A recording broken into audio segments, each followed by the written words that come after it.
सध्या मी आईच्या भूमिकेत आहे आणि वीर कालच 10 महिन्याचा झालाय. सो त्याचं फ्युचर सिक्युअर करण्याच्या दृष्टीने मी विचार करत होते की काय बेस्ट इन्व्हेस्टमेंट करता येईल.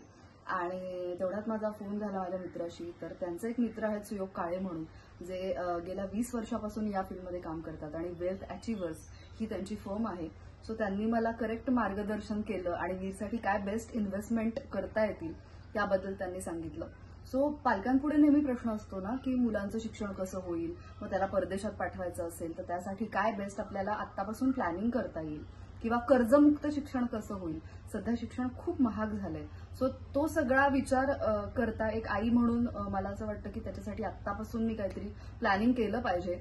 आणि जे मी करतेय, जे त्यांनी काय म्हणतात सुयोग काळे यांनी मला करेक्ट दिशा दिली असं म्हणता येईल. आणि मी तुम्हाला सुद्धा सजेस्ट करेन की इन्व्हेस्टमेंट ही सध्या काळाची गरज आहे. सो तुम्हाला तुमच्यासाठी काय बेस्ट इन्व्हेस्टमेंट प्लॅन्स आहेत त्याची जर माहिती करून घ्यायची असेल तर सुयोग काळेंना तुम्ही नक्की फॉलो करू शकता, त्यांना भेटू शकता आणि त्यांचं मार्गदर्शन घेऊ शकता. सो थँक्यू सुयोग काळे, थँक्यू सो मच.